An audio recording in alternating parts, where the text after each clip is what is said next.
Well, hello everyone. Welcome to another edition of Kernels. Let me tell you a little bit about Kernels before I tell you why this is a little bit of an unusual one. But our Kernels series is each installment a short pop of professional development. I hope you catch the popcorn reference there, but where we like to highlight libraries and librarians that are doing interesting things. And so this might be like a program or a practice or a service that they're offering in their library that isn't necessarily seen everywhere, and I want to show it off. Now, what makes today's kernel special is that I am joined by Lisa Loranc, who is at the Brazoria County Library System. And if you're an Iowa librarian, might be the point where you're thinking, a county library system? Iowa doesn't have very many of those. And you would be right. And I'm very pleased that Lisa can join us all the way this morning from Southern Texas, where she is indeed at the Brazoria County system down there. And I'll let her share a little bit about that system that she manages. But I started following news from the Texas State Library a while ago, and in one of their recent newsletters, they featured work that Lisa's team was doing to develop an emergency response themed library of things.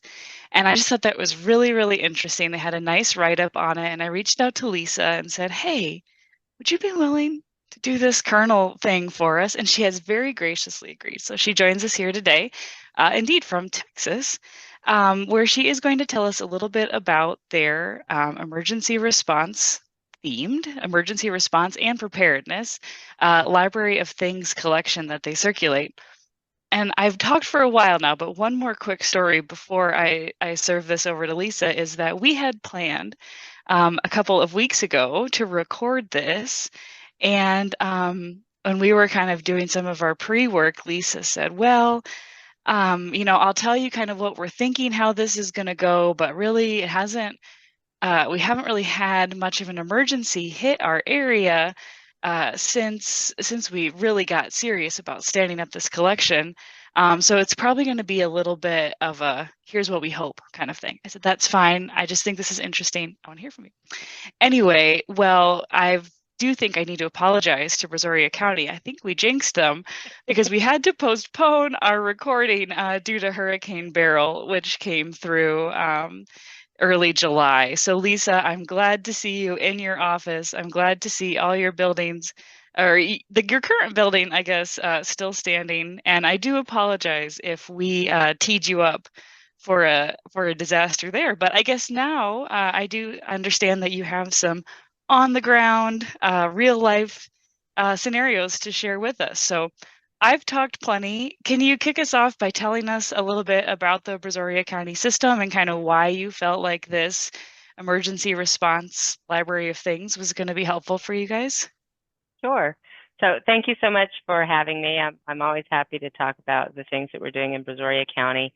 As you just mentioned, Brazoria County is in South Texas. We are directly south of Houston. So we call ourselves Soho. Nobody else does, just us.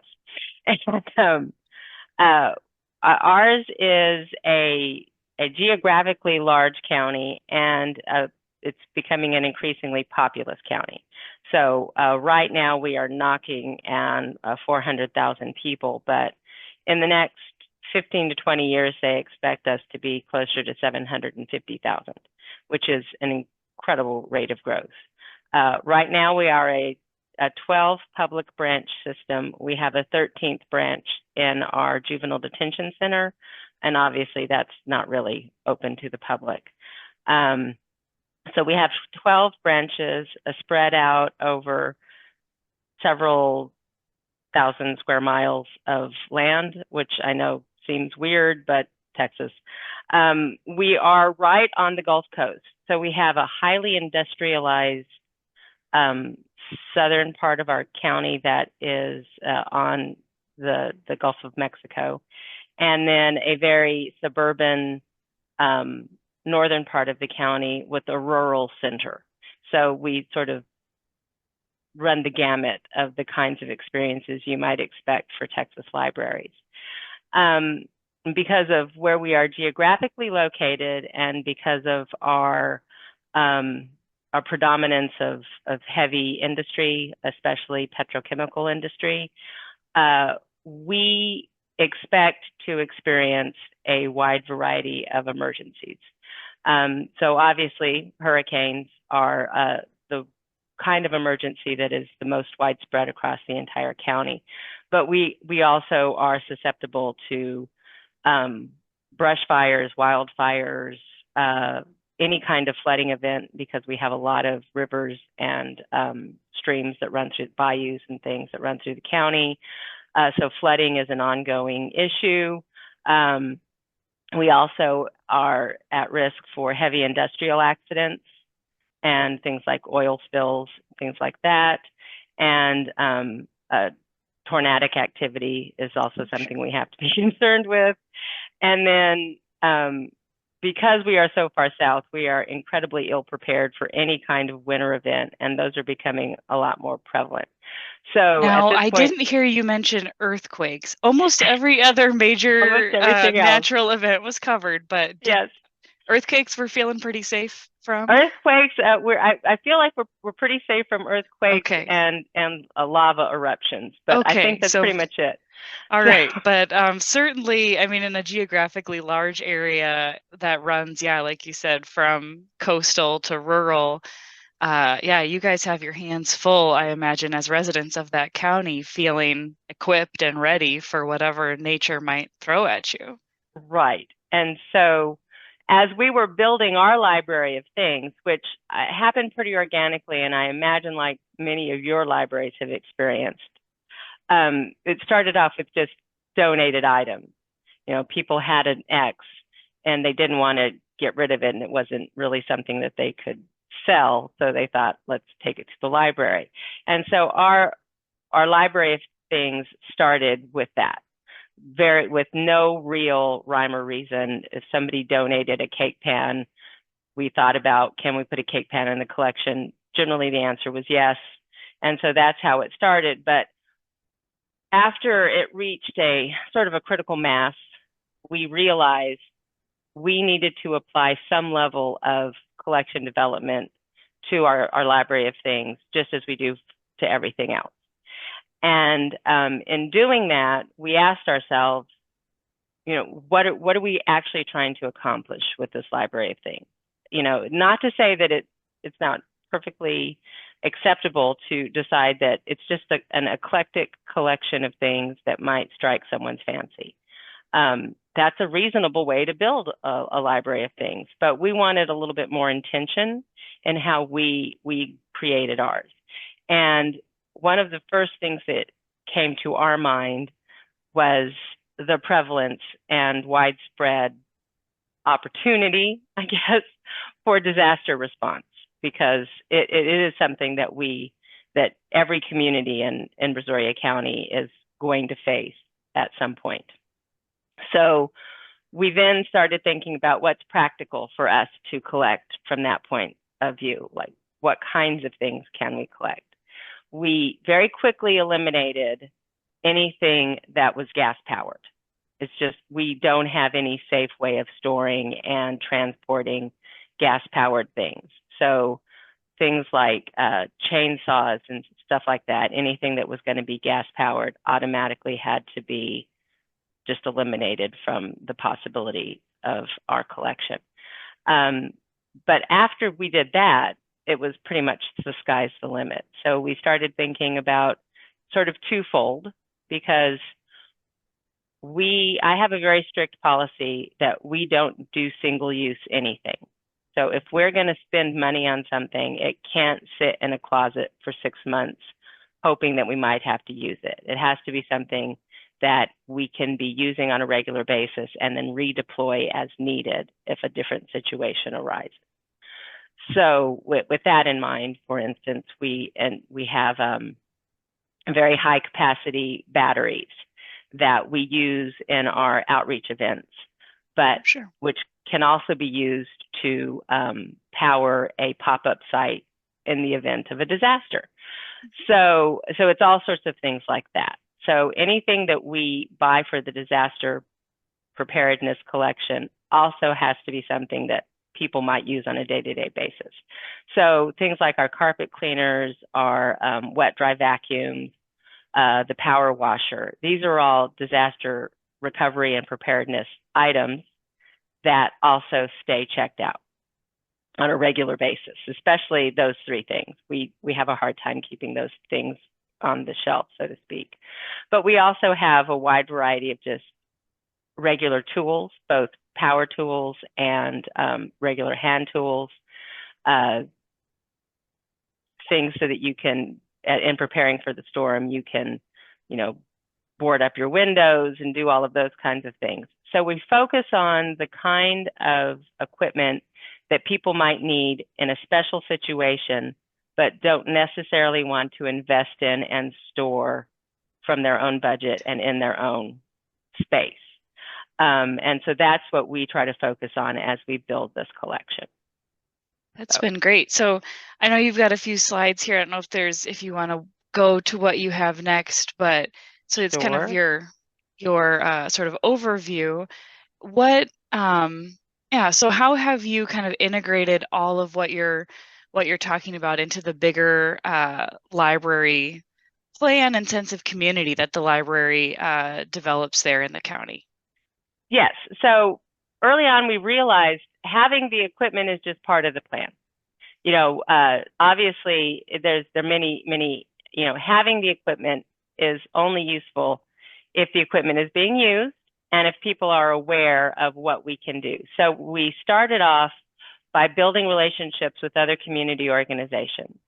And we talked to our fellow county departments and the departments in the cities that might also overlap, as well as United Way and the American Red Cross and places like that, to say, here's what we offer. This is what we already have. This is how we think we can use it. How do you see that fitting into what you already have planned to do? And so it took a lot of effort to build those relationships. And the groundwork is what makes the plan actually work. And as we get to lessons learned, I'll talk a little bit about how that worked out and in unfortunate ways didn't always as we tried to roll out the plan in our actual emergency. But just to go through this quickly so we leave time for that, we thought these are the things that we can do. So we can provide in the immediate aftermath, we can do pop-up sites where we actually can check out the equipment that we have on hand for disaster recovery. We can also establish mobile computer labs, and then we can provide also just sort of respite help by having satellite collections and sites where we do, and if you see this, providing a sense of normality to the community. So we have satellite collections for checkout. We also do programming so that parents who have kids who, this happened in the summer, but kids who would normally be at a camp or in a daycare suddenly don't have that, and parents are trying to figure out what they're going to do with them while also trying to figure out what they're going to do about a house that might have a tree through the roof.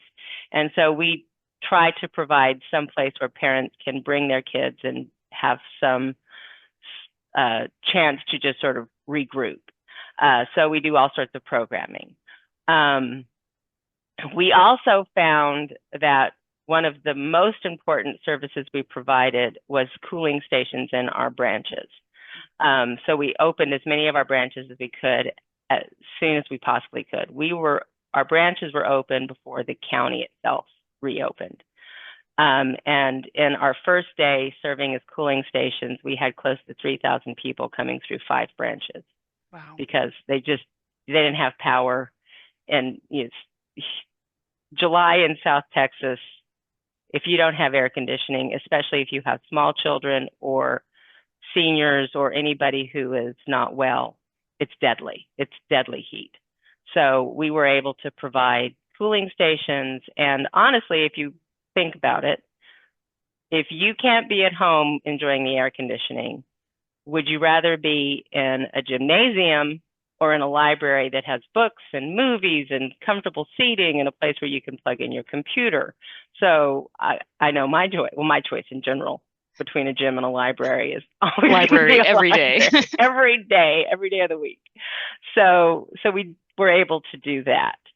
And we would have been able to there were more people we had to turn away because our buildings were at capacity. So the other side of that is, in that kind of situation, people come to stay. It's not, Right. they're going to come for a couple of hours and leave. They're going to be there from opening to closing. So those are the things that we found out. And so talk a little more about these kind of pop-up sites. So you've got your branches, which are obviously instrumental in the response. But when you stood up those little pop-up sites, were you doing those in partnership with somebody, or kind of looking around to say, we think this would be a good spot for a tent and a generator and right. Well, passive programming kind of thing or something? I'm going to advance a little bit so that we can get to the lessons learned. But that was one of our lessons learned. Mm-hmm. We pictured doing this in conjunction primarily with shelter sites and places that were already providing services, and not necessarily just popping up in a parking lot, although that was something that we could do. What we've discovered in the future is that for future storms is that we probably we're going to reach out to like grocery stores and places like Home Depot, where people are going immediately to get the kind of supplies that we offer, because people are naturally going there. And when the storm happens, our lines of communication become incredibly spotty. So all of the things that we imagined we would be able to do to let people know where we were didn't necessarily work, or weren't as fast as we'd hoped they'd be, because the cell towers are down or the cell system is clogged. And so we're primarily going through social media and texting and all of that kind of thing. And that was a very hit and miss way of getting the word out. So, and then the people who are showing up at shelters aren't necessarily at a place yet where they can go back home and start recovering. They're still trying to figure out what they're going to have to do to recover. So offering the items there was not as useful as we thought it would be. That's interesting. So now we've learned we need to go where people who are already ready to start moving forward are going to be. So that's where we're going to focus some of our future outreach, is with those kinds of grocery stores and places like Home Depot and in some ways that we haven't really talked a lot about practicalities here yet, as far as like your holds list and that type of thing, which I imagine could get long. But in some ways, having that kind of staged response sounds really nice with this. All right, so you're ready for a shop vac today. Go home, get it used, clean it up, bring it back. You guys are going to be ready next week. It lets the collection really stay valuable if you can figure out where are the people who need it and when. Right. And as you say, like the holds list and all of that, because, and I think this is partly a mindset that people who are used to being in a disaster zone get into.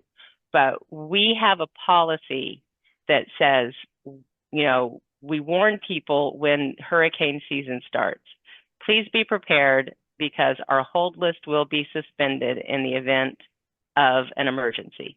You'll remain exactly where you are on it, but we will not be filling holds for a period of up to 6 weeks in the preparation for and aftermath of a storm.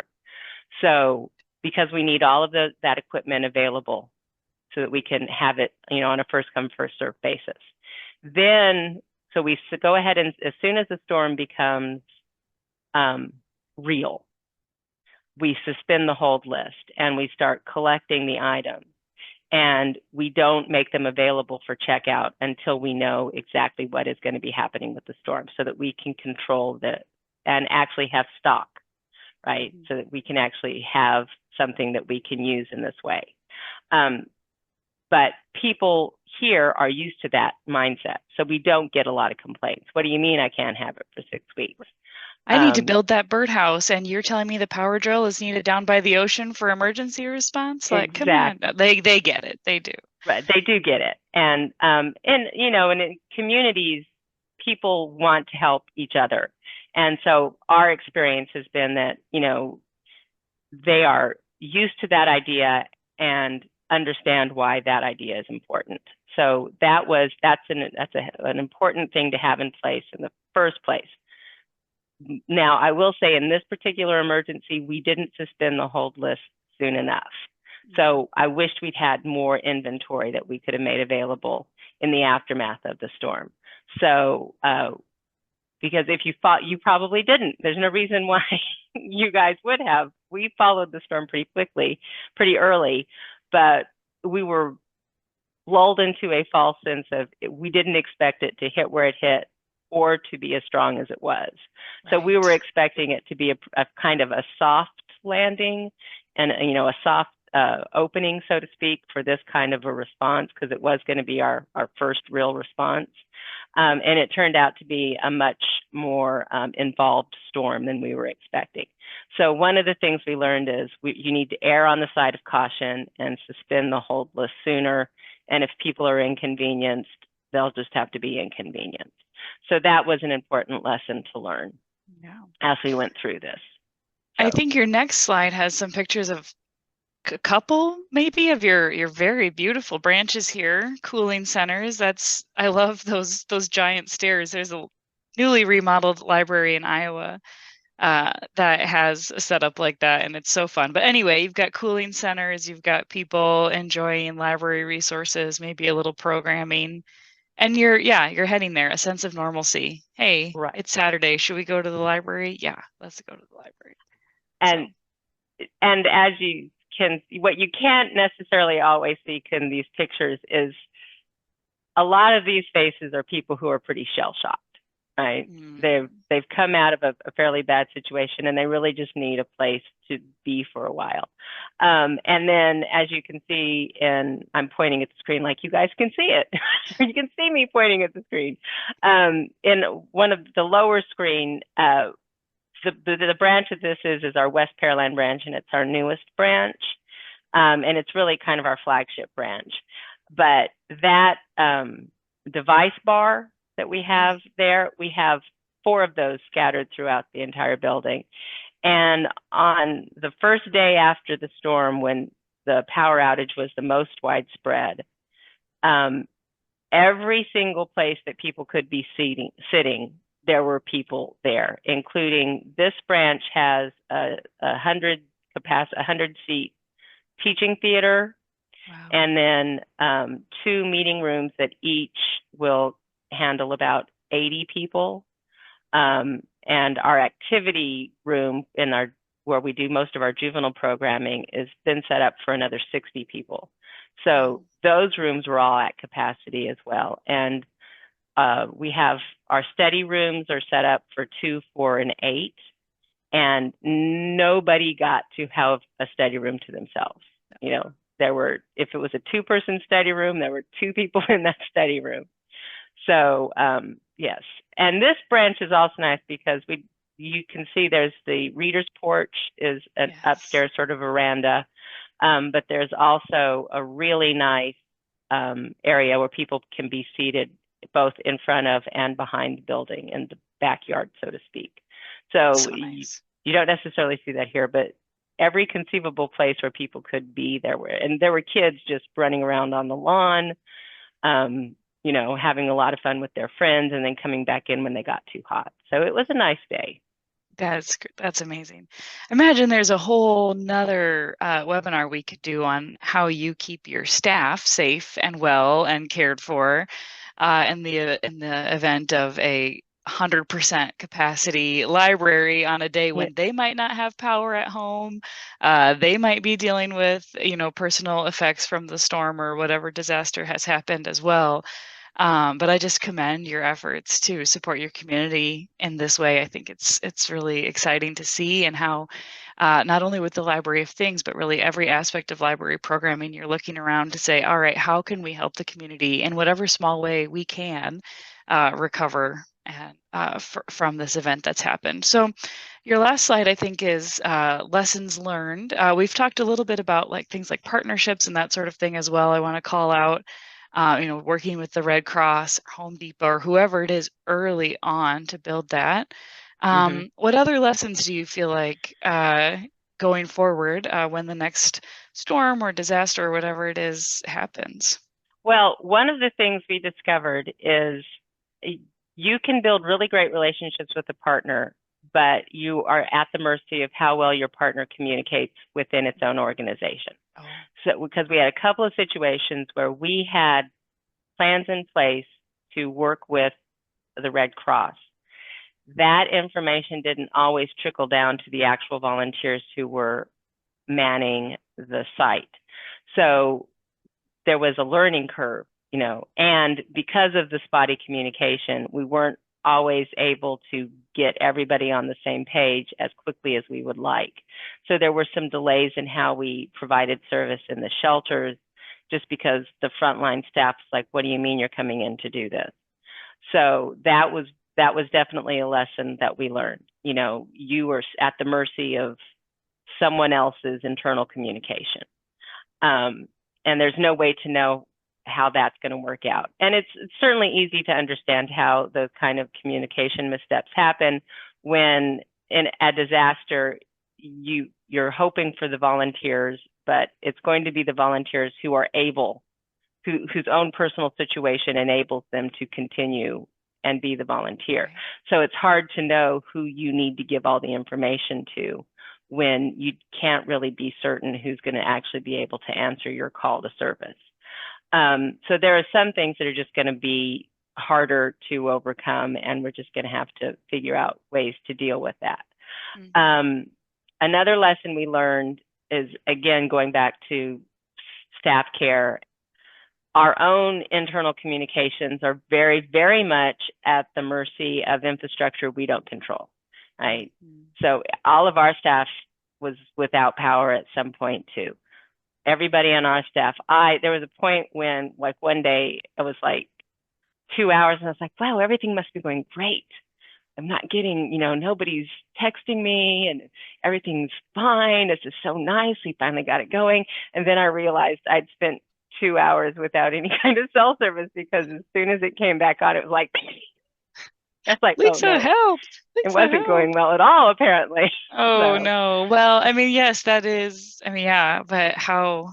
And there's no way. Landlines. I don't know how would you begin to overcome a hurdle like that. But it's something worth remembering, that you can plan in advance to say, all right, gonna assume you're doing that. If you're not, figure out a way to let me know if you can. Well, and I will say one of the good things about the pre-planning is that, and I have a staff that knows that I trust them, right?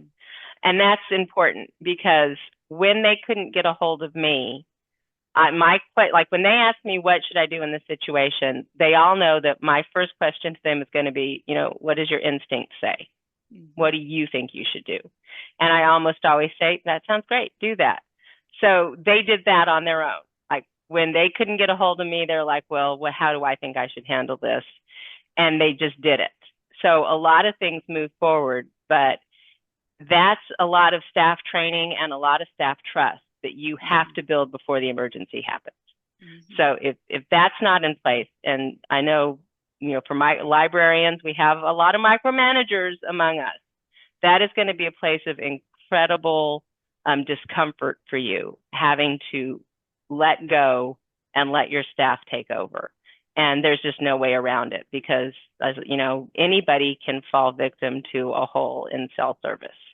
So. Well, I'm thinking if I'm a micromanager librarian, I might just train my staff on the use of carrier pigeons. Cell towers are down. Maybe there's trees blocking the road. You can't even, but like, you could still send me a carrier pigeon. I think that semaphore smoke signals. Yeah. Yes. Yeah. No. That's a great point, Lisa. That at some point you have to trust your plan and trust your staff, and hope that everything is going to go as well as it can, even if it takes a little more time than you were maybe hoping.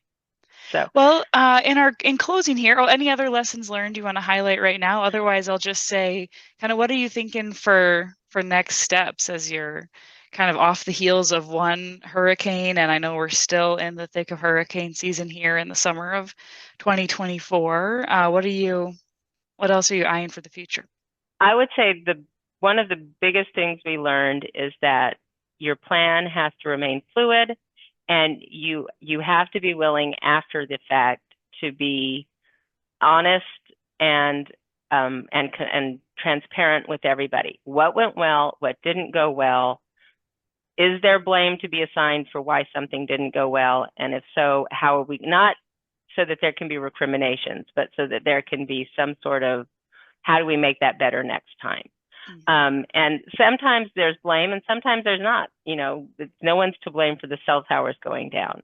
So, but if you don't spend some time after the effect saying, okay, this is what went right and this is what went wrong, then you're just going to repeat the same problems over and over again. So don't underestimate the importance of the debrief, post-storm debrief. Yeah, for sure. Well, again, I just want to say thank you for your work in Texas there, Soho. I'll claim that word with you. I like that. I'm all for a made-up geography. But I'm just really inspired and encouraged by the work you're doing to support your community, seeing this need and finding ways to fill it. And then, yeah, learning and improving and doing it better next time. Yeah, like I said, we'll have another hurricane this year. I hope it's nice to Brazoria County. I hope it's nice to you. But thank you so much, Lisa, for your time and attention in our first out-of-state kernels. It's an exciting time. So if you're watching this, you've got time. We've got more kernels on other topics. You can go take a look. If you've got an idea for a kernel that you want to see us highlight, please send it my way and we'll be sure to feature that in an upcoming episode as well. But thanks again to Lisa. Thanks to your whole team. My best to your library system. Bye-bye. Thank you so much.